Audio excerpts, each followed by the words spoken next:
orang hanya tahu ketika kita mengeksekusi. Tapi orang jarang yang tahu ketika kita sudah melaksanakan administrasi. PP tiba-tiba datang gusur nggak ada ya? Nggak ada. Kalau pedagang itu mana kawasan yang boleh Pak? Mana yang tidak boleh? Mungkin para pedagang dalam tanda kutip benci dengan Satpol PP pada hari ini.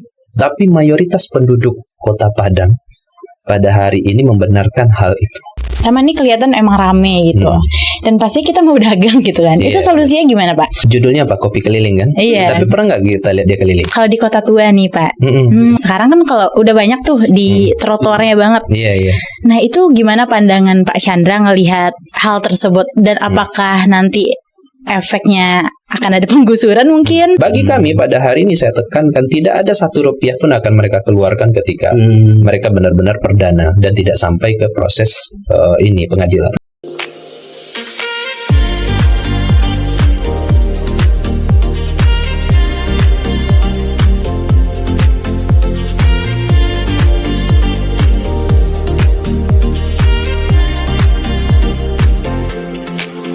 Hai sahabat Buah Kata, we're back with Nata dan Bang Dika. Oke, kita sapa dulu. Halo sahabat Buah Kata. Nah Bang, episode kali ini menarik banget Bang. Tahu nggak kenapa Bang? Kenapa? Karena kita kedatangan perangkat daerah langsung nih. Tapi kalau bersinggungan dengan masyarakat sih dikenalnya agak ada love-hate relationship gitu. Apalagi dengan pedagang kaki lima nih khususnya. Karena dianggap tukang gusur gitu. Aduh, agak negatif ya gitu. Tapi belum tahu faktanya. So, kita langsung aja tanya ya Bang. Dan kita sambut Bapak Chandra Eka Putra, Ketua Satuan Polisi Pamong Praja Kota Padang. Selamat datang Bapak. Selamat datang. Kita juga ini merasa terhormat juga nih diundang di podcastnya di sini. Bagaimana soal yang disampaikan Nata tadi Pak di awal, bahwa Satpol PP itu syarat lebih dekat dengan istilah negatif penggusuran. Tapi faktanya sebenarnya seperti mungkin di sini kita juga bisa jelaskan ya kenapa image-nya Satpol PP itu mungkin ada bilang arogan atau segala macam ya. Tapi kan masyarakat luas itu tidak tahu bahwa prosesnya sebelum sampai ke penertiban atau pengawasan itu kan kita sudah melalui beberapa proses. Jadi intinya pada hari ini kita melaksanakan kegiatan itu untuk memberikan keamanan dan kenyamanan bagi masyarakat. Kenapa kami bilang seperti itu? Yang mungkin membilang Satpol PP itu arogan, tidak humanis adalah pasti orang-orang yang melanggar. Pasti. Karena kita Satpol PP itu sendiri tidak akan bersentuhan dengan orang-orang yang tidak melanggar. Jadi ketika dibilang arogansi atau tidak humanis, kita tidak serta-merta melaksanakan kegiatan penertiban itu ketika kita ingat di sana ada pelanggaran kita langsung tertibkan, tidak. Karena prosesnya setiap wilayah itu mempunyai kelurahan dan kecamatan. Dan kita humanisnya itu sebenarnya di awalnya itu ketika kelurahan dan kecamatan turun ke tempat lokasi yang terjadi pelanggaran dan diberikan sosialisasi. Itu yang pertama. Ketika tidak diindahkan, mereka akan memberikan surat pemberitahuan bahwa tempat itu tidak boleh dilaksanakan kegiatan aktivitas berdagang karena memang bisa mengganggu fasilitas umum dan fasilitas pejalan kaki. Dan setelah itu tidak digubriskan lagi, itu akan keluar surat teguran dari kecamatan, kelurahan atau kecamatan. Iya. Itulah makanya orang tidak pernah berpikir kepada humanisnya itu. Padahal sebelum kita melaksanakan tindakan itu, seluruh administrasi sudah kita penuhi. 3 kali apa ya Pak? 3 kali panggilan. Pada saat ini pun teguran bisa sekali saja. Kenapa Pak? Iya, karena memang di awalnya sudah sosialisasi dan setelah itu sudah ada pemberitahuan dan teguran. Ketika kita memperpanjang teguran, misal ketika kita tambah 1 kali 24 jam, 3 kali 24 jam, pada saat ini itu hanya memperpanjang mereka di sana, tapi tidak akan juga melaksanakan kegiatan secara mandiri untuk membubarkan kegiatan mereka. Dan pada hari ini ketika surat itu sudah dilaksanakan oleh kelurahan dan kecamatan, itu langsung di pos ke kita, langsung ditembuskan, dan itu nanti kecamatan sudah bikin tuh kata terakhirnya setelah dilaksanakan sosialisasi teguran, tapi yang bersangkutan tidak mengindahkan. Jadi di awalnya tuh bukan PP sebenarnya, bukan PP di ujung, karena memang PP itu garda terakhir sebenarnya. Garda terakhir penertiban dan pengawasan. Makanya orang hanya berpikir, orang hanya tahu ketika kita mengeksekusi. Tapi orang jarang yang tahu ketika kita sudah melaksanakan administrasi. Oke, berarti bisa dibilang misperceptionnya sangat Kentara ya. kentara sekali. Jadi Memang PP-nya di depan. iya, betul. karena pas penggusuran ya Satpol PP-nya, padahal sebelumnya sudah ada. Sudah. Secara administrasi pasti sudah lengkap. Itu pasti nak Pak. Pasti. itu. Pasti. Nggak ada PP tiba-tiba datang gusur, nggak ada ya. Nggak ada, tidak ada. Mustahil itu Mustahil itu Iya. terjadi kecuali wilayah itu sudah diberikan peringatan dan hari ini misalnya sudah dikosongkan, besok datang lagi. Ketika sudah berjangka waktu beberapa waktu itu diisi lagi. Itu kita bisa mengambil langsung. Bisa ya. Bisa. Karena memang itu biasanya kan mereka tunggu nih. Wah sekarang hangat nih, besok dingin. Iya. Iya. Iya kan? Nggak ada pengawasan, mereka datang lagi tuh. Nah, itu boleh. Itu boleh ya. Boleh. Bisa di-spill nggak Pak? Tadi Bapak bilang soal pelanggaran. Iya. Apa kewenangan PP dengan aparatur yang lain? Apa kewenangan PP sih sebenarnya Pak? Pelanggaran seperti apa sih yang ditetik oleh PP? Iya. Kalau Pol PP itu tugas dan fungsinya yang utama itu adalah penegakan perda dan perkada. Seluruh peraturan daerah dan peraturan kepala daerah di Kota Padang ini semuanya dinaungi oleh Satpol PP. Jadi apapun itu bentuknya, mau tentang pariwisata kah, mau tentang perdagangan kah, mau tentang lingkungan hidup kah, yang menjadi basisnya itu setiap dinas ini mempunyai kewenangan dan mempunyai peraturan. Setiap dinas di Kota Padang. Tapi ketika melakukan pelanggaran, mereka wajib berkoordinasi dengan Satpol PP. Karena penindakan perda dan perkada itu berada di Satpol PP. Makanya kalau ditanya kewenangan Satpol PP sampai mana? Iya, sampai semua perda dan perkada yang ada di Kota Padang ini. Jadi tidak ada satupun yang tidak menjadi kewenangan Satpol PP. Tapi hitungannya seperti tadi. Administrasinya dilengkapi oleh dinas yang bersangkutan. Iya. Berarti fokus Satpol PP dari Trans Tribun tadi ya Pak, terkait ketertiban dan kenyamanan Iya. umum ya masyarakat Semuanya, ya. iya, semuanya. Tapi memang yang paling banyak berurusan itu pedagang. Iya, betul. Karena Tapi tugasnya sebenarnya banyak. banyak sekali malahan. Karena banyak pedagang, tapi Iya. mungkin juga bertanya soal pedagang. Boleh, Iya. boleh. Kalau pedagang itu mana kawasan yang boleh Pak, mana yang tidak boleh? Iya, jadi kalau untuk pedagang ya itu kan kita bisa bedakan di kawasan umum dan juga kawasan tertentu. Contoh kalau kawasan tertentu itu mulai dari tempat pariwisata, itu akan diakomodir oleh dinas pariwisata. Sedangkan untuk perdagangan misalnya pasar itu diakomodir oleh nanti di kawasan dinas perdagangan. Jadi untuk itu kalau di kawasan umum itu akan diterbitkan melalui nanti SK wali kota di mana titik-titik yang boleh berdagang. Kita pun sebenarnya tidak mau bentrok tentang ekonomi ini karena kita tahu pada saat ini ekonomi bisa naik bisa turun. Tapi yang menjadi poinnya itu kita tidak bisa menghalalkan ketika kegiatan itu tidak diatur. Contoh ketika mereka melaksanakan dagangan pada saat ini, misal kayak pasar saja, itu kan sudah ditentukan kawasan boleh berdagang itu di mana saja. Jadi ketika gedung juga sudah dibangun, kita pindahkan. Terus orang bilang kenapa Pak dipindahkan situ? Ya secara teknis tidak kita itu tetap pada akhir, kita penertiban. Itu sudah melalui kajian panjang oleh dinas perdagangan, bagian hukum atau apapun itu bentuknya. Mereka dipindahkan. Karena pada hari ini pun kita berpikir kalau kita mau lewat ke kawasan pasar pada hari ini sangat luar biasa. Sangat luar biasa sampai dengan Permindo. Mulai dari Air Mancur sampai dengan Permindo tersebut. Bukan apa-apa. Kita menertibkan bukan tanpa solusi. Semuanya ada solusinya. Pada hari ini itu ketika kita melakukan penertiban pedagang, kita pasti mempunyai tempat atau relokasi pemindahan. Dan itu difasilitasi, bukan mencari sendiri. Ya. Dan bagi kami pada hari ini kita selalu berpikiran bahwa berdagang itu paling enak di paling depan. Iya. Setuju, Pak. Karena yang paling dilihat langsung ya. Akhirnya nanti yang di belakang pun ketinggalan. Iya. Ya, kan? Kenapa? Karena kita mempunyai kecenderungan motor parkir langsung panggil pedagangnya bisa langsung tawar-menawar ambil. Kan seperti itu. Tapi mereka tidak mengetahui bahwa kejadian-kejadian atau keadaan seperti itu mengganggu dari pengguna jalan dan mengganggu kepada yang menggunakan kendaraan bermotor. Ya. Jadi untuk itu berdagangnya oke-oke saja, tapi yang mengunjunginya seperti itu. Jadi untuk itu pada hari ini mungkin para pedagang dalam tanda kutip benci dengan Satpol PP pada hari ini. Tapi mayoritas penduduk Kota Padang pada hari ini membenarkan hal itu. Bahwa itu memang menjadi sekarang pasar raya yang balik lagi sekian puluh tahun ke belakang, yang enak kita mengunjungi pasar itu. Tapi kenapa enak, Pak Chandra, kenapa pedagang kaki lima itu muncul? Kenapa tidak ditentukan di awal?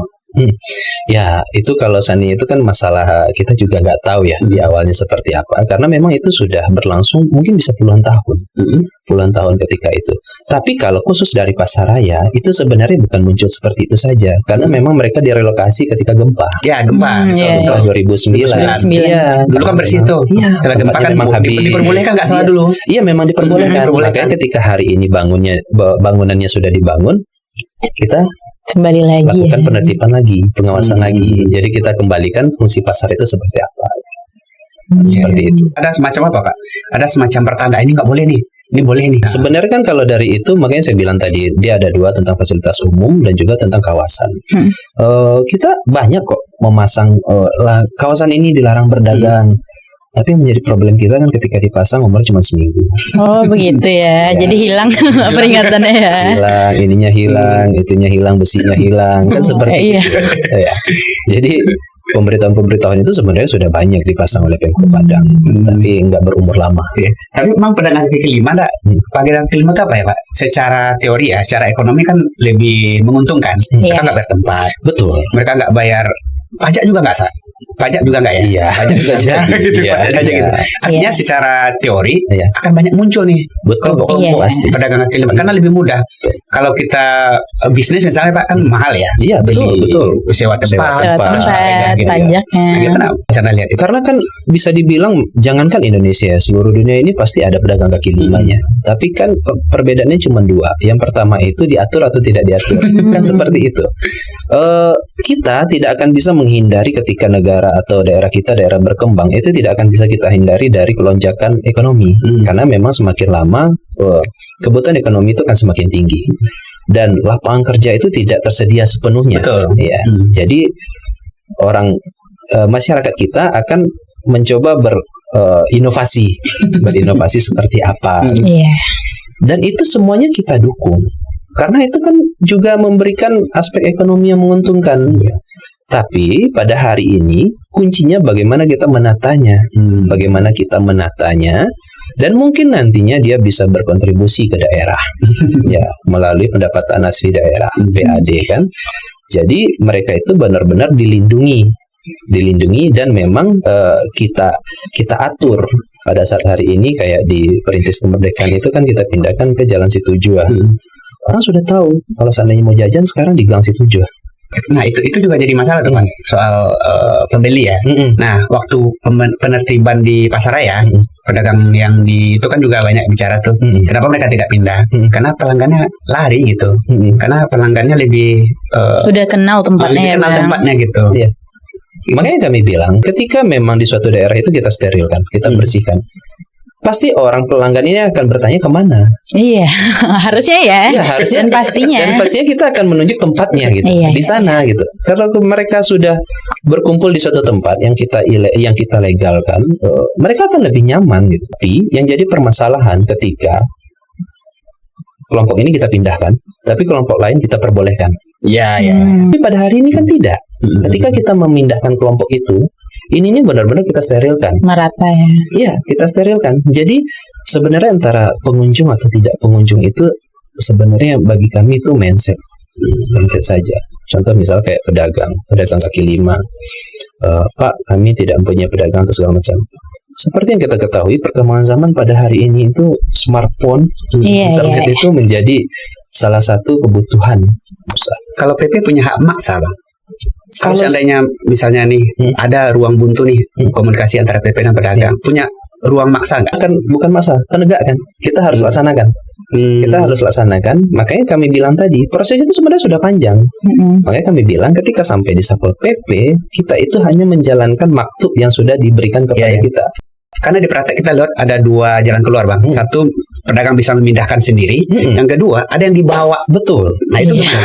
Kita malah secara humanisnya ya, ada beberapa lokasi yang kita tertibkan, malah kita tawarkan, Bapak Ibu, kita akan pindahkan barangnya. Kita akan bawa, kita akan bantu. Contoh misalnya jangan dari PKL saja, dari bangunan lah. Dari bangunan liar atau segala macam. Karena kami bilang seperti ini, kalau Bapak Ibu mau bongkar sendiri, itu kita fasilitasi. Kapan? Kapan waktunya kita sediakan mobil, kita sediakan semuanya, kita angkat. Tapi ketika hari hanya atau waktunya sudah diberikan tenggat waktu tapi tidak dilaksanakan, itu kita wajib menyelesaikan. wajib menyelesaikan kebijakan yang sudah ditentukan di awal. Artinya diangkut paksa, dibawa ke Mako. Iya. Dan boleh diambil? Boleh, karena kan kita berikan surat pemanggilan nanti. Seperti itu. Kan ada juga netizen yang bilang sudah dibawa ke Mako, kemudian barangnya hilang dan sebagainya, itu pernah terjadi juga ya? Sebenarnya kalau dibilang hilang, kan penertiban itu satu hari bukan di satu titik. Iya. Kita banyak, nggak mungkin lagi kita susun di satu-satu. Pasti kita taruh di sana. Nanti kita silakan lihat. Yang jadi permasalahannya itu mereka kadang nyampenya ke sana itu udah suatu bulan. Oke. Tapi ketika mereka masih dalam hitungan hari atau dalam minggu itu, kami pastikan barangnya ada. Dan diambil boleh gratis ya? Gratis bang, kita nggak ada pernah bayar. Makanya saya pikir kan banyak tuh di luar beredar. Oh di Satpol PP bayar lagi tuh. Bukan. Jadi saya luruskan. Dalam penertiban itu ada beberapa kategori juga. Yang pertama itu penertiban yang memang benar-benar orang ini baru perdana. Perdana kita lakukan penjangkauan. Itu nyampe di kantor itu akan berikan sosialisasi saja. Dan barangnya bisa diambil. Itu paling lama cuma 2 kali 24 jam. Itu akan kita keluarkan setelah proses BAP-nya selesai. Yang jadi permasalahan ketika mereka bilang bayar itu adalah orang yang sudah melakukan berulang kali. Kesalahan berulang dan orang yang sama itu akan kita limpahkan nanti ke hukum. Jadi dari penyidik kita itu akan menyurati kepada reskrim dan itu akan kita laksanakan ke jaksa. Pelanggaran apa? Yang berulang kali. Ya, maksudnya pelanggaran pidana. Lebih ke tepiring. Oh, tepiring. Ya, tepiring. Lebih ke tepiring. Di tepiring pasti akan dijatuhi denda oleh jaksa. Oh, itu ya. Itu yang mereka bilang bayar. Oke. Kalau tepiring bayar. Ya, pasti bayar. Karena memang sudah menjatuhi denda. Iya, dan itu masuk ke kas negara. Itu legal. Itu pengadilan legal. Makanya sering kami bilang kita dapat ini, Pak, bayar tuh 300-400. Kita bilang cashnya yang mana? Oh, yang ini. Ternyata itu sampai di pengadilan. Bagi kami pada hari ini saya tekankan tidak ada 1 rupiah pun akan mereka keluarkan ketika mereka benar-benar perdana dan tidak sampai ke proses pengadilan. Ini pegangan ini akan di screenshot. Iya, di screenshot benar-benar. Pasti itu ya, Pak. Pasti. Ada nggak udah di pengadilan tapi beberapa minggu lagi balik lagi? Ada. Pasti ada. Kalau itu gimana jalan keluarnya? Iya, solusinya gimana tuh, Pak? Ya berarti kan kita juga susah ya kalau mikir kayak begitu. Intinya mereka akan selalu bertemu dengan kita. Silaturahim terus ya. Iya, silaturahim terus kan kitanya juga sama mereka. Iya. Tapi saya punya pertanyaan nih, Pak. Kan tadi Bapak bilang banyak nih PKL tuh yang muncul di taman, di Fasusaf dan Fasum. Iya. Oke, dan kalau misalnya taman nih Pak, taman ini kelihatan emang rame gitu, dan pasti kita mau dagang gitu kan, itu solusinya gimana Pak? Kita ketika membangun suatu tempat rekreasi lah atau taman atau segala macam itu, ya contohnya satu Rimbo Kaluang, kita harus pikirkan juga nih, misalnya kayak dinas terkait, misalnya yang punya UMKM, contoh misalnya kayak koperasi atau dinas pariwisata. Di mana sih spot yang boleh? Gitu. Di mana spot yang boleh? Seperti itu juga misalnya kayak dinas perhubungan, di mana sih spot parkirnya? Seperti itu. Karena tidak akan menutup kemungkinan ketika sudah orang berkunjung pasti ada jajan. Pasti ada kendaraan. Kan seperti itu. Itu dipikirkan di awal maksudnya Pak, oleh dinas terkait. Dan juga nantinya sebenarnya kan kebijakan itu melalui evaluasi juga. Per 3 bulan nanti akan ada itu. Nanti evaluasi ini seperti ini, ini ternyata ini kita mau legalkan atau mau tempatkan di mana. Jadi bagi masyarakat pun sendiri jangan berpikiran langsung mereka boleh jualan gitu. Karena kan setiap yang kita bangun itu pasti kita akan melihat progresnya seperti apa. Tapi balik ke pedagang tadi Pak, yang dipahami itu adalah yang diterapkan PP itu pedagang yang statis atau diam, misalnya pakai fasum, betul. Kemudian pakai fasilitas umum lah. Nah, pada akhirnya beberapa kasus PP juga menetapkan pedagang bergerak. Betul. Karena perkembangan pedagang juga inovatif Pak. Iya, sangat inovatif ya. Kan muncul kopi udah keliling. Iya, kopi jual keliling. Nasi Padang udah keliling. Itu kan inovasi loh gitu. Tapi kenapa diterapkan juga Pak? Judulnya apa? Kopi keliling kan? Iya. Tapi pernah nggak kita lihat dia keliling? Aduh. Mereka stay 3 kali sejam mungkin capek juga tuh Pak. Makanya konsepnya itu sudah tidak sesuai dengan penempatannya. Yang diterapkan ada dia stay itu ya di fasilitas. Iya benar, mereka stay. Kita sudah lihat mereka masih stay. Kita satu putaran mereka tetap stay. Dan yang paling nggak enaknya sekarang mereka sudah menyediakan kursi. Iya. Fungsinya 4 kan? Iya. Artinya fungsi berubah ya? Fungsinya sudah berubah. Makanya kami bilang kayak di Jakarta itu mereka cuman stay-nya itu paling setengah jam mereka jalan. Oke. Berarti Tidak. boleh ya Pak kalau setengah jam? Tidak dibenarkan juga di daerah protokol. Oke. Ya, kalau protokol ini kalau konsepnya kopi keliling ya keliling dong. Ya keliling, jangan stay. Kalau Ubah stay, deh berarti namanya. kopi stay namanya gitu. Dan Oke, itu kan oke. sama aja dengan PKL nantinya. Oke, iya. PKL itu mereka menetap ya kopinya juga menetap kan. Kopinya menetap.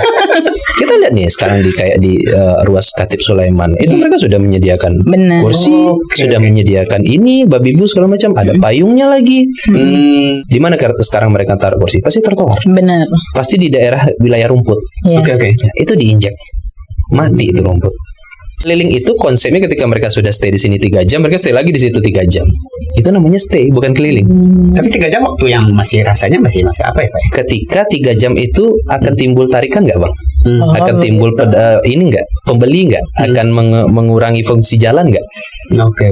Akan menghambat lalu lintas nggak? Seperti itu. Betul.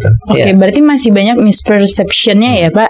Kalau kita Karena lihat di kita lapangan. berpikirnya hanya kepada si ini pelaku yang kita tangkap, tapi kita tidak jarang memikirkan apa yang diakibatkannya. Jangka panjangnya. Iya, Tapi selama dia stay tidak di fasum aman lah Pak.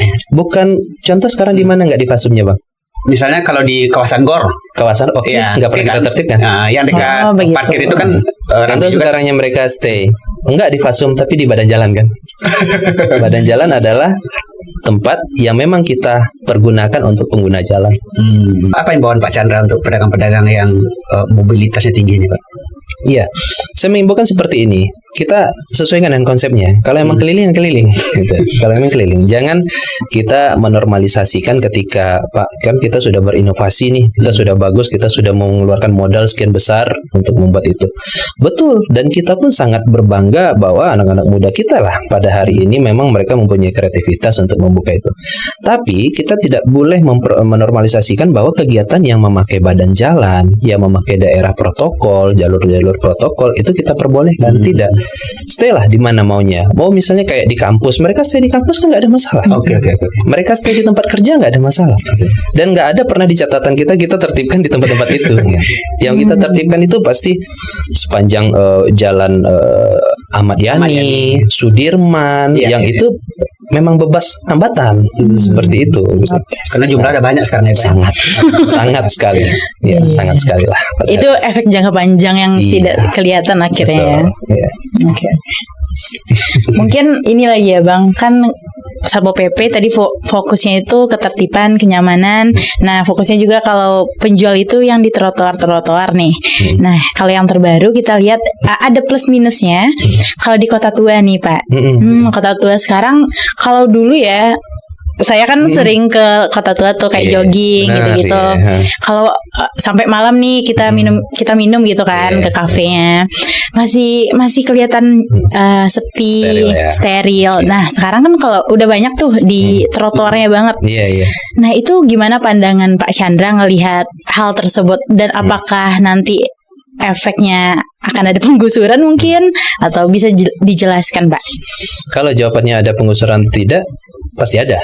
Oke. Pasti ada. Tapi maksudnya pada hari ini Kota Tua itu merupakan yang sedang kita evaluasi pada hari ini. Karena memang Kota Tua sendiri sudah ada pengurusnya. Sekarang itu mereka lagi bikin kajian ini, pengurusnya Kota Tua. Kan pada hari ini juga sudah dicanangkan kalau nggak salah saya itu ada bot-bot yang memang dibikinkan untuk itu. Tapi botnya premium.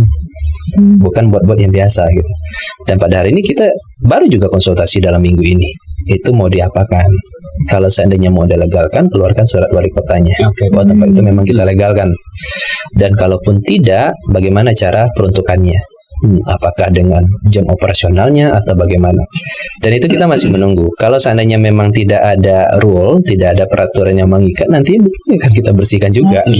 Jadi sebenarnya kita ketika menjadi daerah-daerah berkembang ini memang kita harusnya mempunyai spot-spot seperti itu. Contohnya Gen Z lah ya. Kalau kita Gen apa ini Bang? Kita nggak tahu. Sekarang udah alpha. Gen alpha sekarang. Kita memang butuh tempat-tempat yang orang bilang kan Gen Z ini butuh healing, butuh ngobrol-ngobrol atau segala macam seperti itu. Itu harusnya kita sediakan. Setuju. Iya. Spotnya harus Gen Z kita bilang. sebutkan, tapi dengan aturan. Iya, Seperti itu. setuju Jam juga. 12 sudah bubar. Jam ini udah Kalau itu selesai. boleh kan, apa? Boleh. Aturan yang Mas sebenarnya Pemkot Padang pun sudah menuju ke sana. Wah, sekarang sudah ada kajian-kajian nih spot-spot mana nih yang Karena akan dibikin seperti itu. Karena menjadi kebutuhan kan Iya. pada hari ini. betul. Pada zaman ini ya. Iya, pada zaman ini tuh menjadi kebutuhan dan kita juga sebenarnya harus menyesuaikan kebutuhan itu juga. Benar. Soalnya kalau dipakai peraturan lama juga dan sekarang perkembangan sudah Iya. berubah sekali ya, selalu Iya. ada benturan itu ya, Pak. Benar. Makanya kami bilang dari dinas pariwisata pun atau dari bagian hukum pun sudah menggodok itu. Jadi memang akan ada nanti spot-spot yang akan memang ditetapkan untuk memang dilegalkan. Nah, Iya, seperti iya. itu. Di awal kita bilang citra PP itu kan tonnya agak negatif tuh. Ada nggak strategi PP untuk merubah citra yang menggunakan penggusurannya mungkin menggunakan teknologi atau apa mungkin, Bang?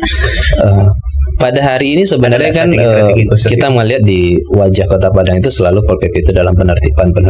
Tapi kan pada sisi lain kita tidak jarang terekspos. Contoh, kita melaksanakan sosialisasi ke sekolah. Setelah itu kita melaksanakan penyeberangan anak sekolah pagi hari, kan? Dan juga kayak di pantai nih sekarang kita mempunyai satgas. Satgas itu kan sisi humanisnya Satpol. Ya.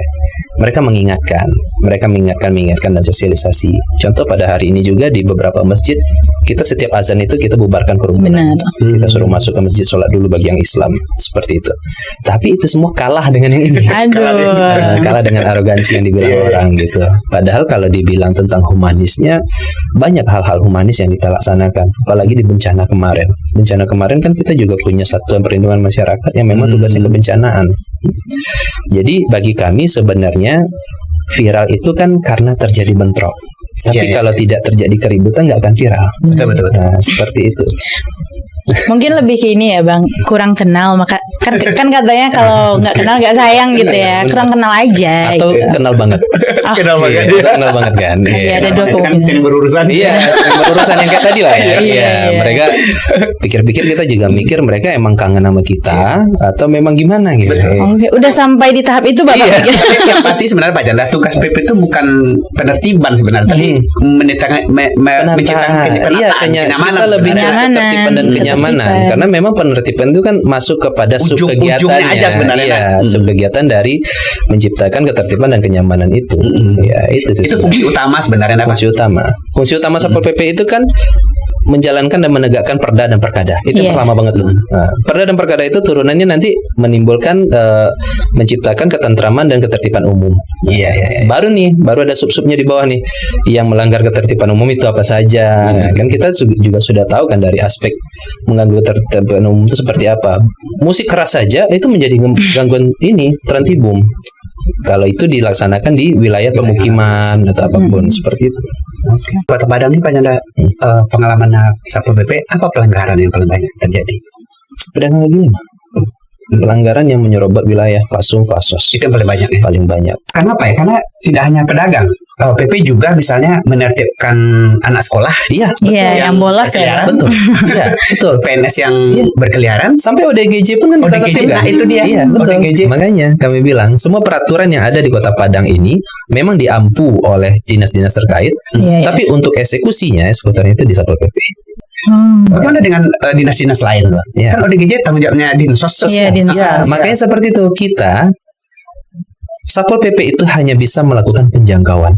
Penjangkauan itu terhitung 1 kali 24 jam. Contoh kayak anak sekolah bolos itu ada di Perda kita, Perda 1 2025 itu Perda baru tentang terantibum. Kita hanya bisa melakukan penjangkauan itu 1 kali 24 jam. Ketika kita ambil nih, kita amankan, kita bawa, terus kita proses di pegawai penyidik penyidik pegawai negeri sipil PPNS ya. Dan itu akan kita koordinasikan dengan sekolahnya, terutama kepada dinas pendidikan. Kalau itu ternyata anak SMA, kita koordinasikan dengan provinsi, dinas pendidikan provinsi. Jadi tidak serta-merta kita nih yang udah kita selesai laksanakan, terus kita judge, enggak seperti itu. ODGJ pun setelah kita tangkap, kenapa Satpol PP turun duluan? Karena ODGJ ini kan mengganggu terantibum. Benar. Nah, oke kalau seandainya mereka aman saja, cuman duduk atau segala macam. Tapi kalau mereka sudah Melukai orang ganas, misalnya, iya. Kemarin terakhir ada di wilayah Padang Barat, kalau nggak salah malah mereka menusuk penduduk. kita amankan dulu, kita ambil dulu. Setelah itu kita langsung koordinasi dengan dinas sosial. Oke. Iya. Kami juga banyak melaksanakan kegiatan penertiban anak-anak di bawah mau pagi nih, jam 12 malam ke atas. Mereka masih nongkrong nih. Iya. Kebiasaan-kebiasaan anak muda kita sekarang kan seperti itu. Di perdanya sampai jam 12 itu sudah jam 12 malam ya, gitu. Pak? Iya, 00.00 itu sudah. Apalagi kita di Minang ya. Nah, di Padang ini kita sangat keras dengan adat bahasa isyaratnya. Dan itu kita tertibkan tuh, misalnya kayak di taman. Lah mereka bilang, Pak, ini kan taman dibikin buat duduk. Iya, tapi duduknya nggak jam segitu juga. Iya, nggak jam 3 juga, jam 2 juga gitu. Apa yang kami langgar, Pak? Ya, kita lihat dari segi perdanya, kamu berpakaian sopan nggak? Kan ada kebanyakan sekarang dalam tanda kutip, kita menemukan itu, mereka kongko-kongko dengan mengkonsumsi minuman. Nah, seperti itu. Baik cewek maupun cowok kan juga tidak boleh di satu tongkrong, apalagi satu mobil atau segala macam di jam segitu. Gini Bang dan Nata, kita berpikir aja apa sih yang kita kerjain di jam segitu. Kenapa kita tidak mengambil positifnya saja, kita pulang ke rumah tidur. Apa sih yang kita dapatkan dengan nongkrong itu? Mau ngobrol seperti apa? Dan kenapa kita menjadikan itu habit, kebiasaan itu nongkrong? Lagi banyak apanya, Pak? Sangat banyak. Kita tidak menutup kemungkinan bahwa Kota Padang itu adalah salah satu kota yang menjadi destinasi kunjungan. Ya, baik itu dari segi pendidikan, anak kuliahan, dan juga yang mencari pekerjaan. Dan bisa kita sampaikan pada hari ini, yang kita amankan, yang kita tertibkan itu mayoritas yang memang bukan tinggal dengan orang tuanya. Ya, memang tidak ada kontrol lah, lost control. Jadi concern Satpol PP juga berarti ya, Pak? Betul. Karena gini, mereka nggak tahu kan bahaya yang mereka hadapi ketika jam segitu. Mereka hanya tahu mereka ditangkap. Loh, kenapa kami diamankan seperti itu? Tidak. Kita nggak tahu nih, mereka keluar jam 3, mereka keluar jam 2 malam, begal datang, mereka dicelurit, aduh, nanti dibilang pada nggak aman lagi. Iya. Nah, mereka itu jadi pemancing, benar, setuju pemancing dan menjadi sasaran. Seperti itu. Pada hari ini kan kita mengetahui bolos ini nggak tahan, bolos, tawuran, balap liar. Kan pada hari ini kita masih bersyukur sampai dengan detik ini. Angka tawuran dan balap liar itu sudah cukup menurun, mungkin sangat drastis menurun. Dan apalagi ini yang kita takutkan mau masuk Ramadan ini. Ramadan itu bukannya mengurangi tawuran, tapi pasti memperbanyak. Kenapa? Ya karena mereka berkegiatan mulai dari subuh. Ya, subuh, nanti setelah taraweh jam 11 tidak ada kontrol orang tua lagi. Udah, itu waktu yang paling manis itu. Di Ramadan itu. Agak banyak ya kerja Satpol PP ya dia.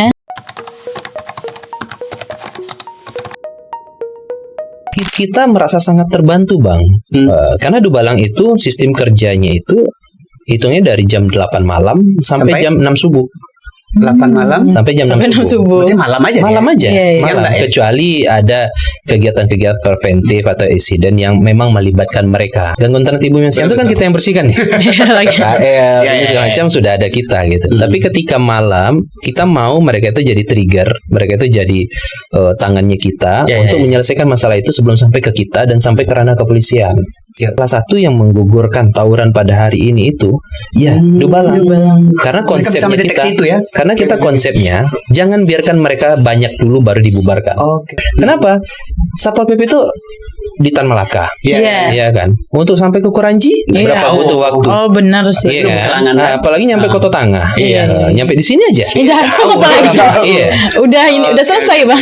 Nah seperti itu. Konsep kita memang seperti itu. Itu tidak mungkin dijangkau oleh polisi. Nggak mungkin dijangkau oleh aparat. Iya, karena kita mempunyai jarak yang lumayan nggak bisa kita capai. Contoh kemarin kayak tawuran misalnya, mereka tawuran di Simpang Ketapiang, kita di Mako. Kita kumpulkan pasukan dengan sampai ke Ketapiang itu minimal itu 20 menit. Itu mereka udah bubar. Tapi ketika itu sudah ini terdetek, kita bisa bubarkan cepat. Jadi Dubalang ini kewenangan utamanya adalah menginformasikan ya. Iya. Sosialisasi ya. Lebih ke sosialisasi. Kalau untuk penertibannya mungkin enggak. Sudah, Penertiban itu bagi Masih kami. ke Satpol PP. Itu kewenangannya kita, kewenangannya kepolisian. Ya, seperti itu. Oke, clear ya Bang. Dan semoga para penonton nih yang sering berurusan dengan Satpol PP setelah nonton podcast ini lebih kenal, jadi lebih sayang gitu, lebih tahu sebenarnya fungsi dan tugas Satpol PP itu seperti apa gitu. Jadi tidak ada misperception lagi, miskomunikasi lagi. Oke. So, thank you ya Pak Chandra udah berbagi dan bercerita bersama kami. Kita lihat ke kamera dulu. Boleh. Say bye dulu.